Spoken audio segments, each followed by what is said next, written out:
back to the channel. It's your boy, your bro, your favorite cousin, DJ the Singer, and tonight we are talking about episode 4 of the Braxtons. If you show me, I will do it. Baby, if you teach me how to love you, I will do it.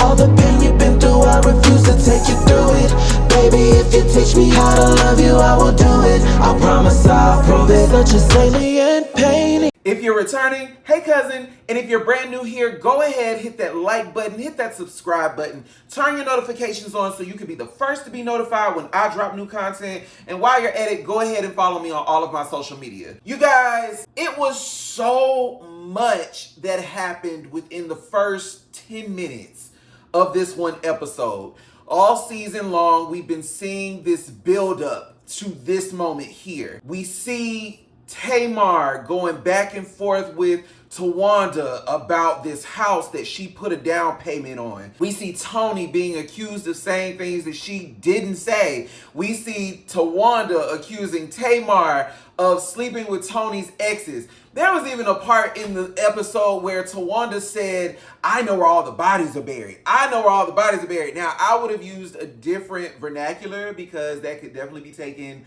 out of context and could cause a whole other set of issues. And being that Tawanda already has a record, we don't need any more issues. But it just got to be a lot. And I understand siblings fight. I have a younger brother that's 5 years younger than me. And there were times where we would get to it. But my parents always told us, like, you do not fight your siblings because when we're gone, that's all you have. And I think that value has gotten lost amongst the sisters. You know, like I said in the last episode, I really feel like the way this whole situation happened, I feel like it could have gone a completely different way if Tamar had just simply skipped a beat. And I know her Tamartian friends are going to tear me up, but it's the truth. If Tamar had just simply skipped a beat and actually heard what Trina, Tawanda, and Toni were saying, this honestly could have gone a different way. Matter of fact, if Tamar had actually paid attention to what Toni, Trina, and Tawanda were saying, like, she would have gotten down to the bottom of it and found out that Ashley's father, Michael, is the one who actually sent the cease and desist. I don't know if you guys remember, but there was a video that Ashley posted shortly after dropping this bomb on us, no pun intended, that her father sent a cease and desist. I'm looking at my emails and I got an email that pops up.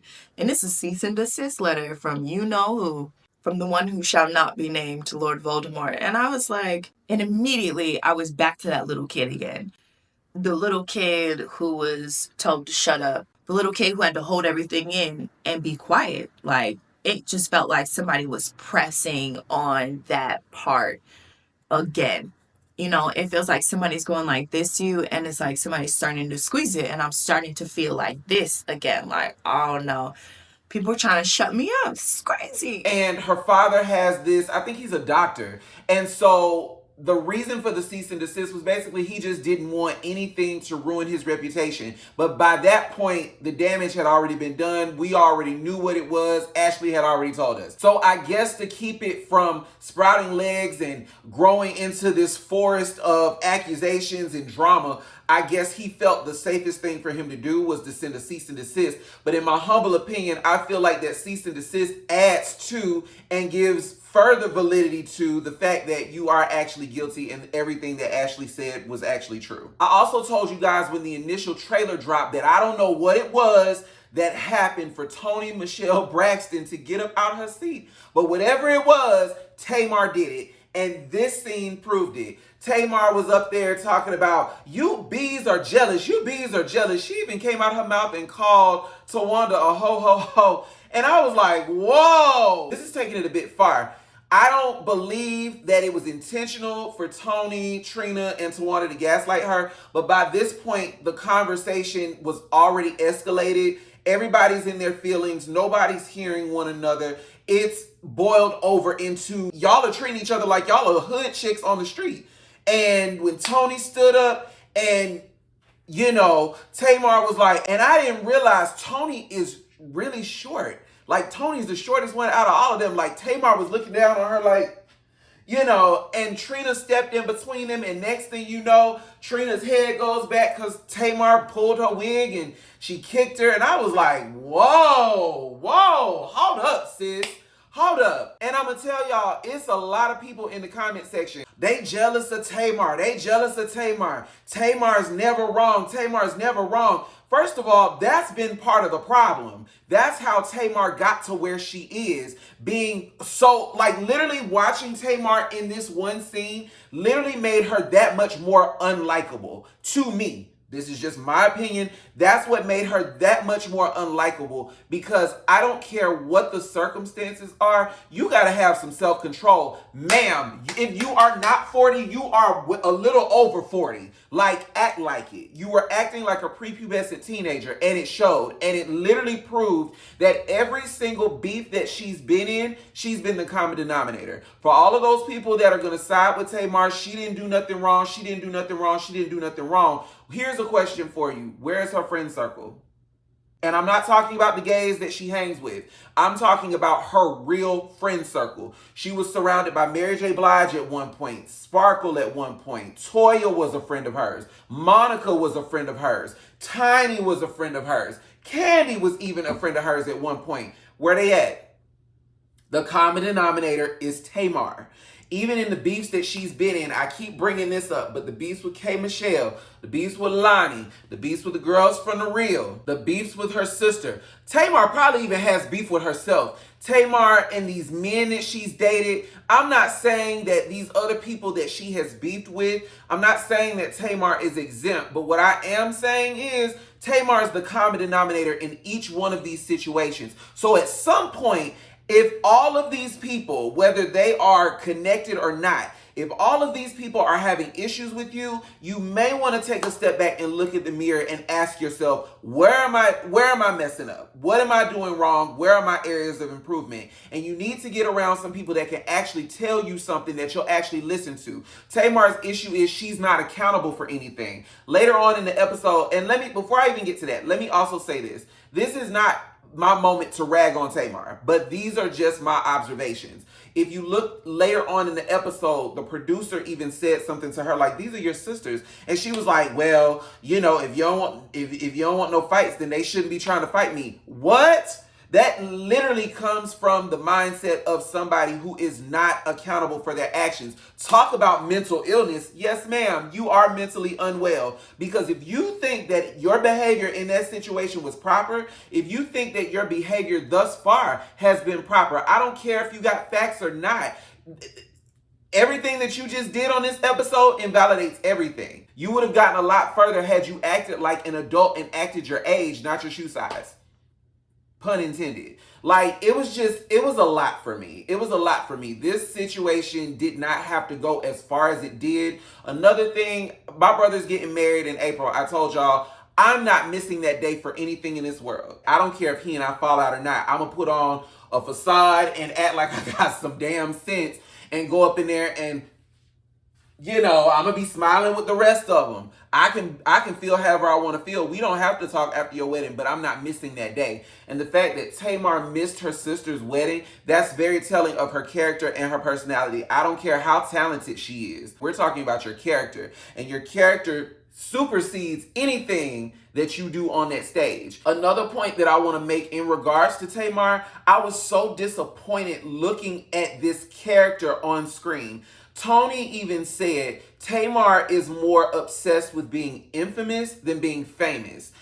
I get it. Sometimes, you know, when you have this big family name, like, it can be a lot to carry. I have a big family name. Everybody in my hometown knows me, and even people outside of, they know who I am.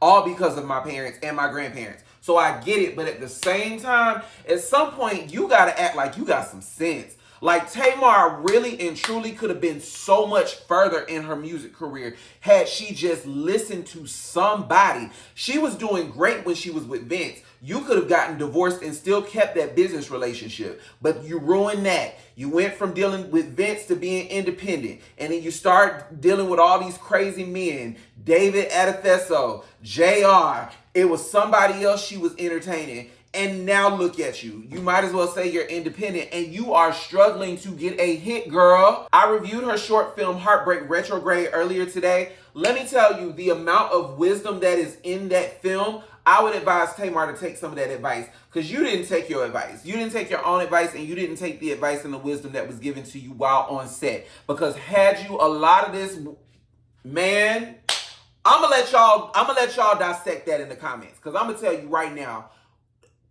I can't say that I can even look at her the same after that. She showed her entire ass on screen. It was no reason for that. And if Tracy had still been living, you already know Tracy would have stomped a mud hole in that girl. It was really disheartening to see Trina's reaction, because Trina, what I get from her, even though Trina has her own issues, Trina does try to be the reasonable one out of all the sisters for the most part. You know, people say that she's Tawanda's lapdog, and you know, her, Toni, and Tawanda are all in cahoots. It's not about that. Trina just seems to be level-headed, and Trina gives me the one that's been through a lot. And because she's been through a lot, she ain't, you know, she's not with all that drama. She's a mother, she's a wife, she got stuff going on, she got stuff to lose. So she ain't trying to be out here, you know, with all of that rigmarole. So, you know, my heart goes out to her, because she got a wig pulled and she got kicked. And on top of that, you having to manage not only your own emotions, but the emotions of everybody else around you. And the fact that you found out that your husband has congestive heart failure. You know, it could just be a lot. Toni, I was concerned for Toni in that beginning scene, because Toni has lupus. And because Toni has lupus, any amount of stress, she told us in season 1, stress is not her friend. Any amount of stress can trigger her to have a crisis. And that could put her in the hospital for weeks, months at a time, which affects her money. And the last thing Toni wants to do is go back to being bankrupt or having any financial issues. She's just now starting to pull herself up out the hole. You know, we see her prepping for a show, and she finds out about the death of Angie Stone. You know, she talks about how her and Angie Stone shared background singers, and just kind of hearing how the people Angie was on the road with had to witness her death. I can only imagine how traumatic that was. My heart really goes out to those people, and I really hope that they have a therapist or somebody on site, or, you know, in their daily lives that can help them work through that trauma, because that's to sit and watch anybody die, especially the way Angie did, traumatic in its own thing. We also see Tawanda at her bridal shower. You know, she's devastated because she finds out Toni is not coming. You know, like I said, I can only imagine how Tawanda felt. It was written all over her face. Yeah, like it was all over her face. Like she looked like she wanted to just break down in that moment, because she's carrying a lot. Like I said, you got this cast on that you may have to wear on your wedding day. Like, it's a lot on one person. This was a really heavy episode, you guys. I did like the Bridgerton theme. I thought it was mad creative. I know some people, when it comes to weddings, like, they like traditional stuff. You know, the bride should be in white, the groom should be in a tux, it should be black, like we should be doing all these extra colors. But I actually like the Bridgerton theme. I thought it was eccentric. I thought it was fresh. I thought it was really creative. So congrats to Tawanda. Next week, it looks like we're going to see her wedding, you know, to Sean. And I'm going to be honest with you, I really do hope that this is the last season of Braxton Family Values, or the Braxtons, or whatever we're going to call this. I don't care to see Tamar Braxton on my TV screen, on anybody's reality show, nothing. Like, y'all need to get your asses in some therapy. I would recommend somebody other than Iyanla, but if Iyanla couldn't help y'all, I don't know who can. Especially Tamar, because she's just belligerent. She's just belligerent and out of control. And it really hurt me to see a family that started out light, and a family that, you know, other black families could look at and compare themselves to. I understand black families have issues, you know, but this was a lot. This was heavy. It was heavy. Now, I can applaud them, you know, for putting it on, you know, on front screen, because everybody's not able. But at the same time, everything ain't for everybody. And yeah, I'm gonna let y'all figure that out. But we don't need another season of this. It's cool. It was fun while it lasted. You know, 2011, y'all hit it. It was bomb. We enjoyed it. Up until now, it's not fun anymore.